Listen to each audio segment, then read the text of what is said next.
All of his co-workers were gone. What could it mean? Stanley decided to go to the meeting room. Perhaps he had simply missed a memo.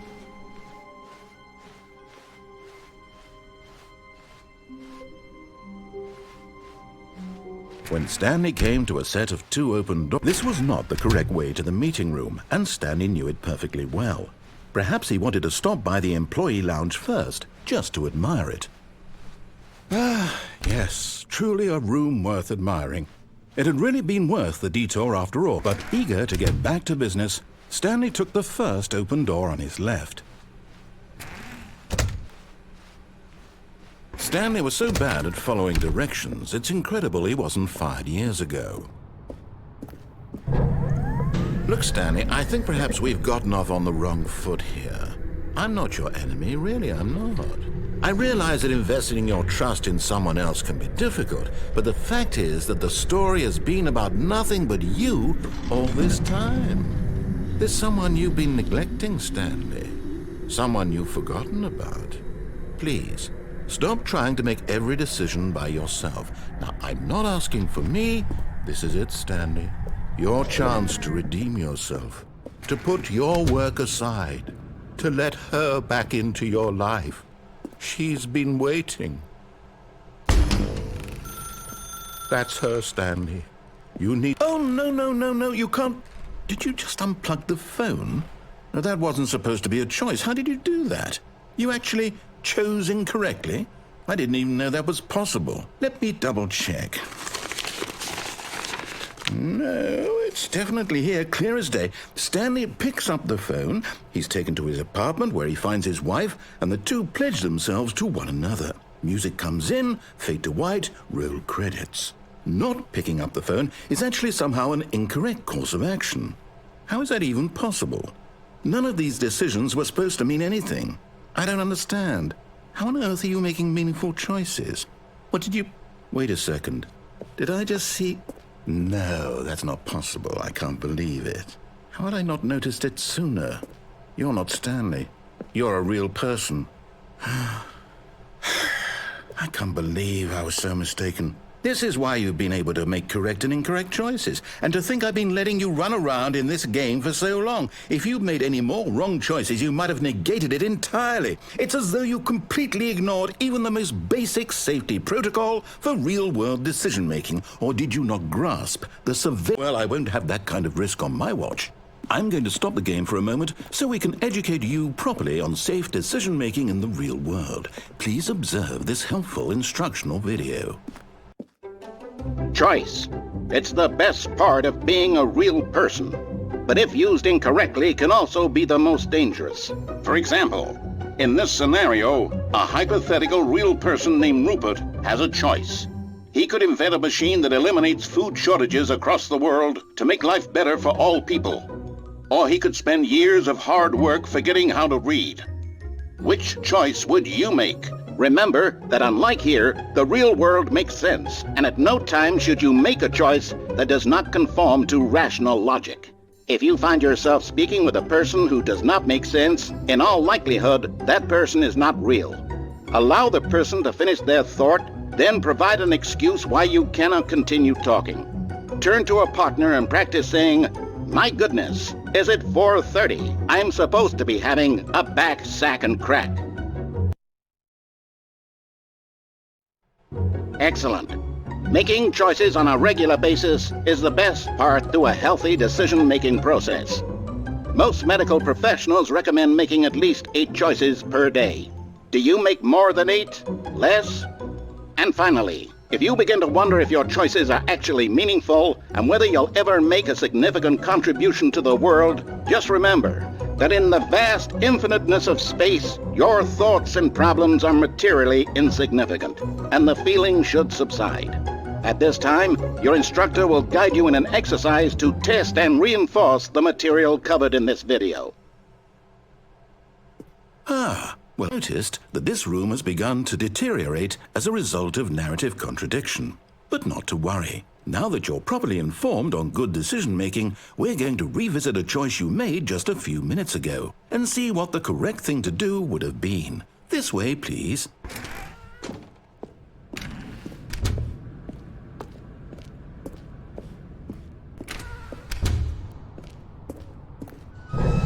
Now that we know your choices are meaningful, we can't have you jumping off the platform and dying. Imagine the main character dying senselessly halfway through the story. That story would make no sense at all. We just need to get you home as soon as possible before the narrative contradiction gets any worse. Unfortunately, it seems this place is not well equipped to deal with reality.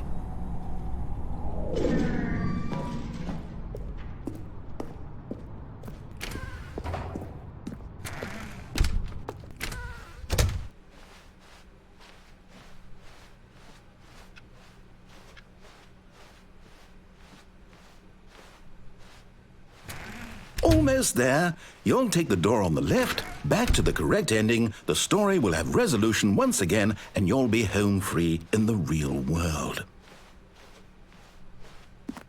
Now remember, all you need to do is behave exactly as Stanley would. That means choosing responsibly and always putting the story first. I'm quite sure you'll be up to the task. Just follow my lead and you'll be fine. All right. When Stanley came to a set of 2 open doors, he entered the door on his left. No! Why did you do that? Quickly, hurry back in the other direction. Perhaps we're not too late.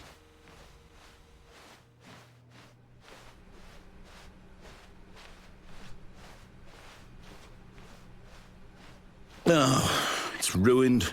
I can't believe, after everything we talked about, that my story, you've destroyed my work. Why? For what? What did you get out of that? What did you think was so special about seeing the game undone, left here like so much garbage? It's worthless now. And what am I supposed to do? Even if there were a way to continue, would it be worth it? To know that my story is now incorrect? How can I go back to that? I can't erase that knowledge. I'll have to live with it forever, reliving its impossibility forever. I couldn't live that way. Is it better to shut the game down entirely? To willingly destroy all of my work? I don't know. What's the answer? What do I do? What do I do? What do I... No, I have to. I have to shut the game down. I have to. I have to.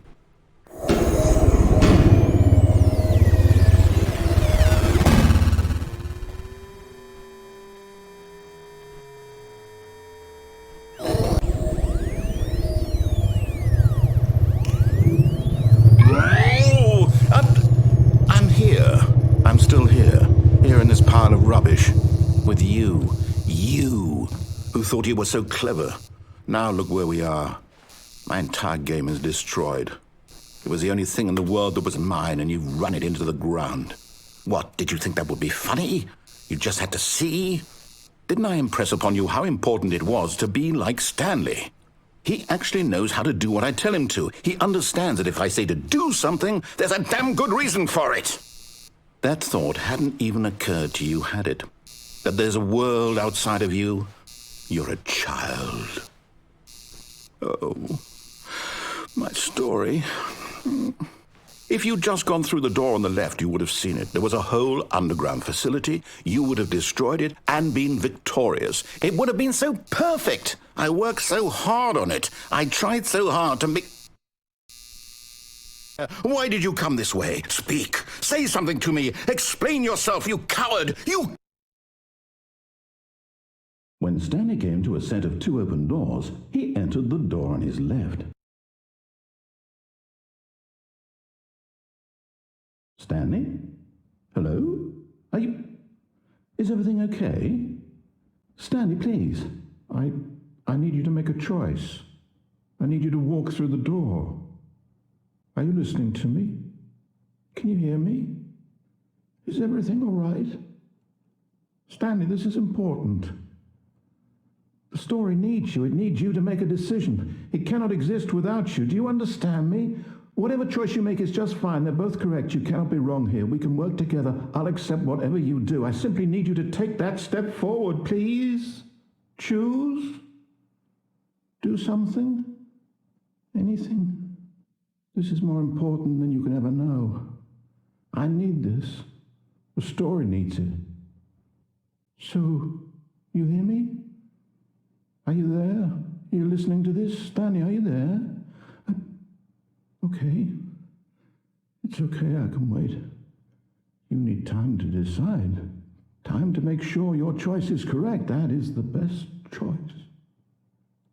That's all right. I'll wait for you to decide what's the right thing to do. Take as much time as you need.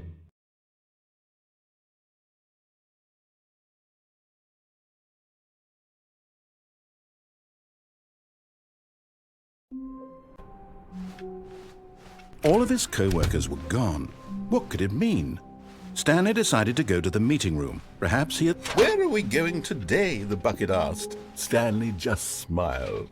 Anywhere they went together would be... Stanley clutched the bucket tightly to his... This was not the correct way to the meeting room, but Stanley had felt the bucket calling to him, telling him that the employee lounge was simply the place to be. And here it was. Had the bucket turned out to be correct? Well, no, never mind. The bucket was wrong. Stanley took the door on his left to go back to the meeting room. No, Said the bucket. don't go to the meeting room. Go somewhere else. The cargo lift, yes. Good. Said the bucket. Now ride the lift all the way to the top. There's something up there I need you to do. Stanley did not question why or how this bucket was speaking to him. It should have alarmed him, of course, because buckets can't talk. But Stanley chose not to think about this obvious fact. He was firmly convinced that the bucket had spoken to him, and he unthinkingly did whatever the bucket asked.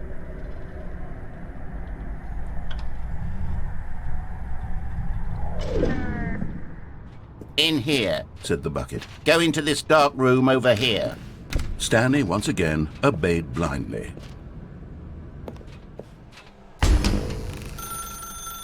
Now pick up the phone. Said, "Whoa, hold on. Why did you unplug the phone?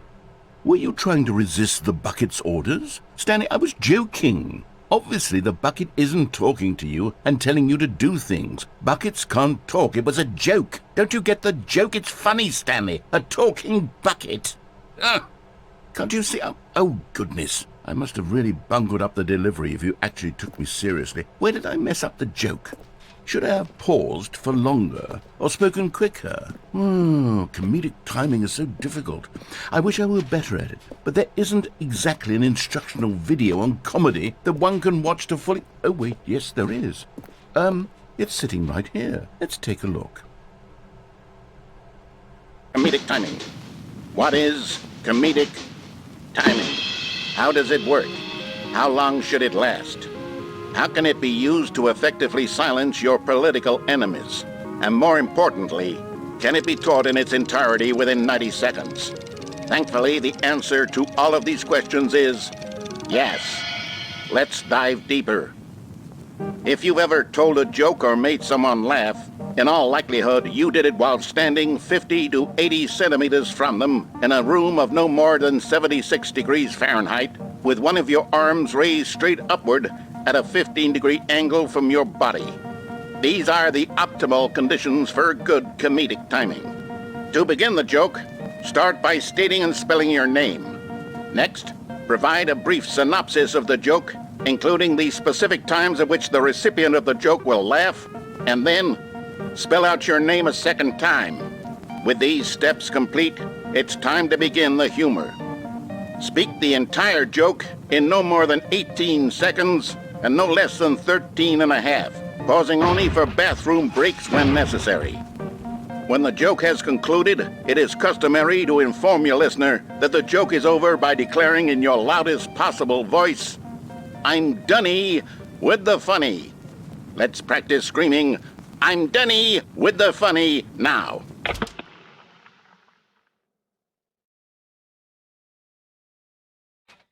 Good. This saying is a perfect example of expectations management, which is the cornerstone of good comedy. Finally, it's time to hand out surveys. Collecting hard data from your audience on how rapt they were throughout the joke is the only way to grow or learn as a comedian. An effective survey should be no less than 10 pages long and should include the same question reprinted several times, just to ensure the survey taker is actually paying attention and not simply filling in answers at random. And that's all there is. With these strategies at your disposal, you'll have audiences doubled over in laughter and even tripled over in laughter in no time at all. Just remember to let them stop laughing at some point, you gut-busting little scamp.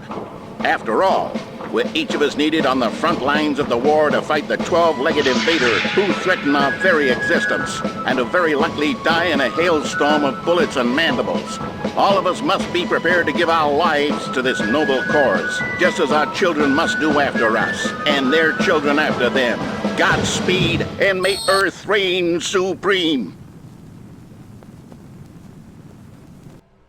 Hey, goodness, this video is a little outdated, isn't it? Well, no matter. I think the fundamentals of proper comedic timing are still as relevant today as they were back then. So with that in mind, the way forward is for us to return to the two doors and walk through all of this again, so I can try telling my story with more appropriate comedic delivery. Come along, let's head back.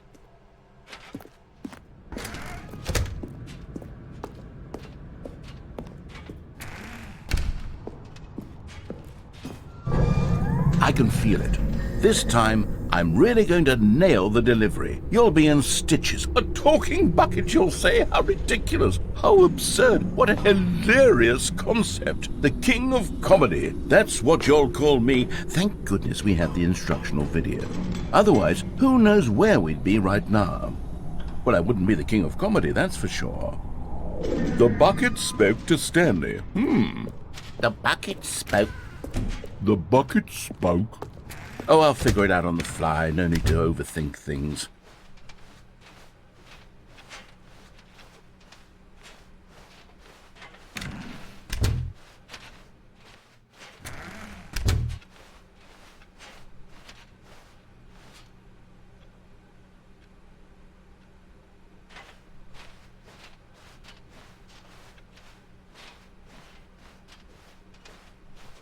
Here we go. You ready? When Stanley and the bucket came to a set of two open doors, they entered the door on the left.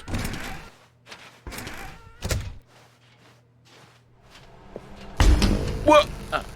We're back at the phone already? No. What's going on? There were supposed to be several rooms leading up to this. There was supposed to be a build-up to this point, a dramatic display of remarkable comedic wit which culminates in this scene with the phone. But now the timing's completely off.